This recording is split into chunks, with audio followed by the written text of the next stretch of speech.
Bago tayo magpatuloy, huwag kalimutang mag-subscribe sa aking channel.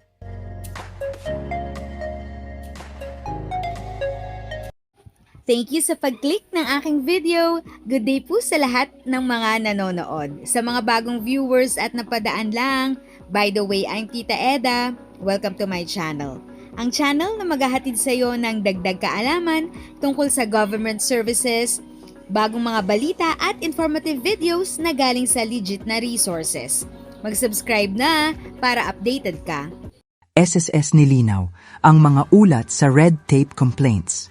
Lahat ng kaso, nalutas nagpalabas ng pahayag ang Social Security System, SSS, upang liwanagin ang mga ulat na nagsasabing kabilang ito sa mga pinakamaraming natanggap na reklamo kaugnay ng red tape batay sa datos ng Anti-Red Tape Authority, ARTA, mula Enero hanggang Agosto 2025. Ayon sa ahensya, bagamat lumabas ang naturang bilang sa presentasyon ng ARTA sa Senado sa panahon ng budget deliberations, tiniyak ng pamunuan ng SSS na seryoso nitong tinatrato ang lahat ng reklamo at patuloy na pinagbubuti ang kalidad ng serbisyo para sa publiko.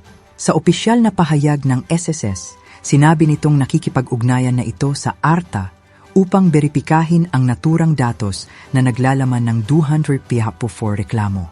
Batay sa sariling monitoring ng SSS sa mga referral na nagmula sa ARTA, lahat ng reklamong natanggap sa nasabing panahon ay natugunan at nare-resolba alinsunod sa itinakdang pamantayan ng ARTA na may kabuuang resolution rate na 99.3%. Dagdag pa ng SSS, malinaw na nagpapakita ang datos na patuloy ang kanilang pagsisikap na tugunan ang mga hinaing ng miyembro at benepisyaryo, at hindi nito pinababayaan ang anumang reklamo na dumadaan sa kanilang tanggapan.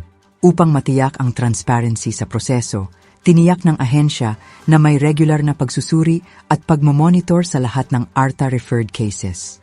Sa presentasyon ng ARTA sa Senado, lumabas na para sa naturang panahon ay nakapagtala ang SSS ng humigit kumulang 474,000 email transactions na kanilang inasikaso.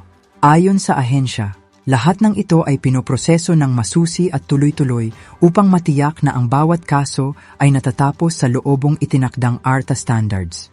Muling tiniyak ng SSS na mananatili itong bukas sa pakikipagtulungan sa ARTA at sa iba pang institusyon upang mapaunlad pa ang delivery ng serbisyo, mabawasan ang red tape at mapabilis ang pagtugon sa mga pangangailangan ng kanilang mga miyembro. Nananawagan din ang ahensya sa publiko na gamitin ang opisyal na channels ng SSS para sa maayos at agarang pagproseso ng kanilang mga concerns.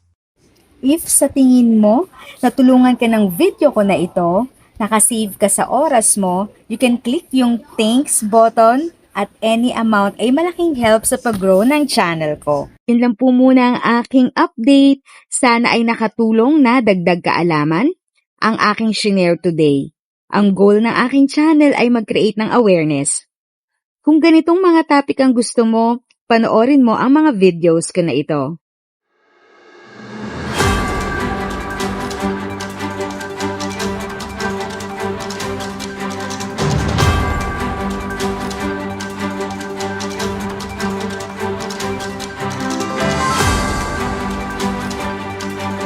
Thanks for watching! Kung may kapamilya, kaibigan o kakilala sa tingin mo ay magiging interesado sa video, please share or tag sila sa comment section. At syempre, if nagustuhan mo ang video, i-like mo na ito at subscribe ka na din. As always, feel free to write your questions, comments, and opinions respectfully. And continue to be a blessing and stay safe!